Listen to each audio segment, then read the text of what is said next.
not be strange. That's what happens. I'm hearing a lot of this morning. Milwaukee got some strange breaks. Everybody was hurt. No, that's what happens to Kyrie and KD and Kawhi. I heard this.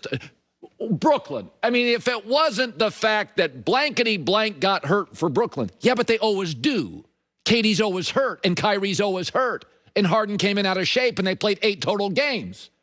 What happened to Brooklyn was not strange. That's who they were all year.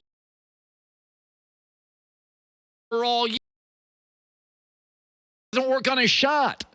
I mean, one of the reasons I don't have the Clippers winning next year, I don't trust Kawhi's health or personality.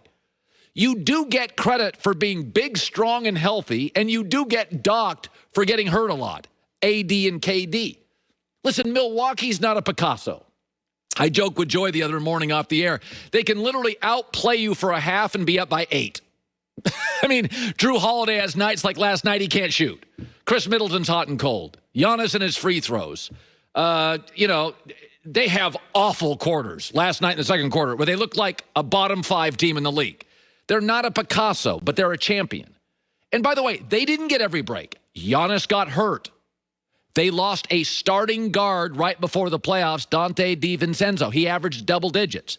They frankly got a weird playoff run. So they had to open with the Heat, who beat them last year. You think, oh, they'd be in their head. Then they played the favored Nets. And then they played a team in Atlanta that totally playing with house money. And then they played a fast finesse team in Phoenix, which ran through the West and swept Denver.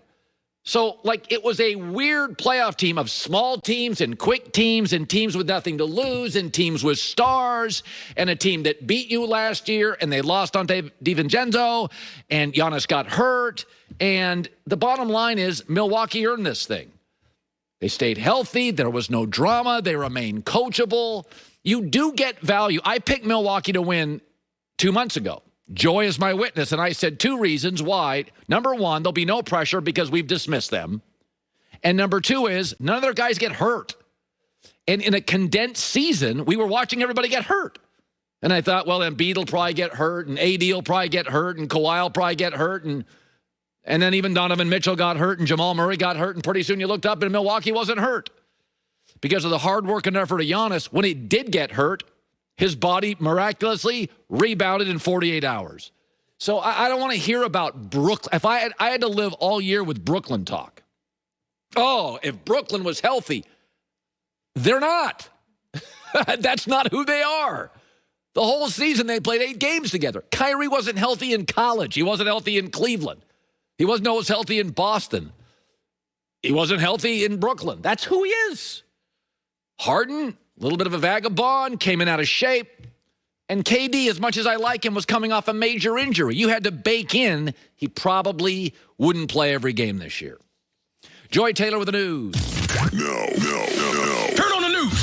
This is the Herdline News. Well, there were a lot of good storylines in this NBA Finals. There were. A lot of characters you could root for. Monty Williams being one of them. And he didn't get the result he wanted for his son's team in the finals. But in true Monty fashion, he proved what a class act he is. After the Game 6 loss, he made sure to stop by the Bucks locker room during their celebration and personally congratulate them on their championship. I just wanted to come and congratulate you guys as a man, as a coach. You guys deserve it. And I'm thankful for the experience. You guys made me a better coach. You made us a better team. Congratulations. Wouldn't it be great? Wouldn't it be great if our politics were like this? Oh, you mean like adults measured and with class and dignity? What is that? Years ago, when I was doing the sports radio thing, a political station came to me and said, would you ever consider politics? I said, everybody's angry. Like I said, in sports, there's winners and there's losers, and there's a way to act when you win and a way to act when you lose.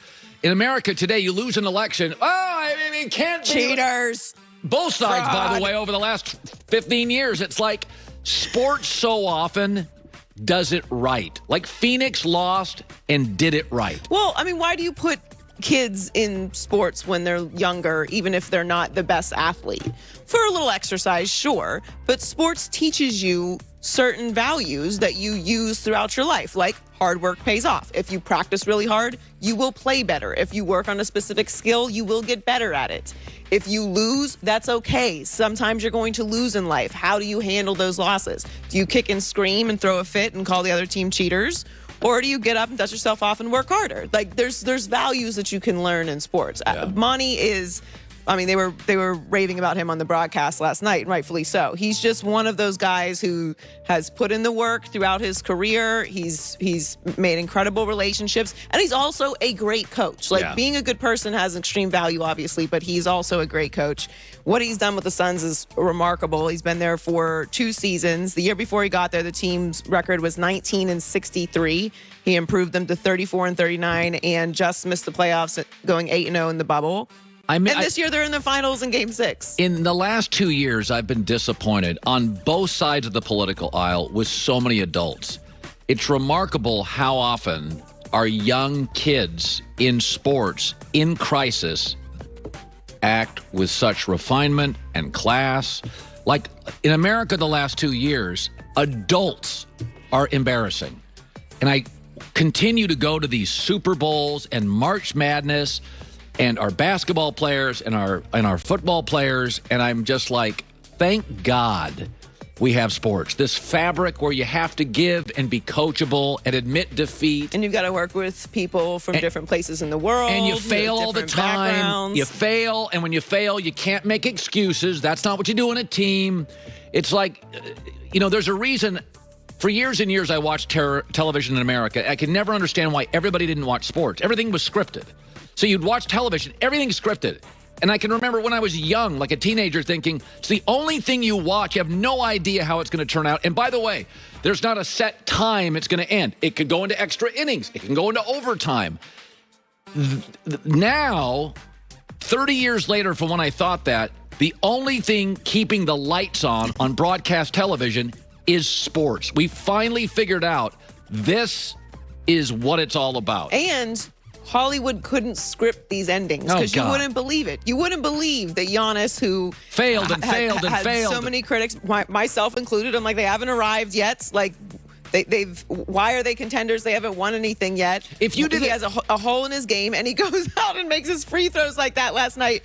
It's like, if we scripted that, no one would believe it. Yeah, if you wrote a movie and said, and then finally Giannis wins the championship, and he hits all his free throws. He goes 17 for 19. You'd be like, no, that's too hokey.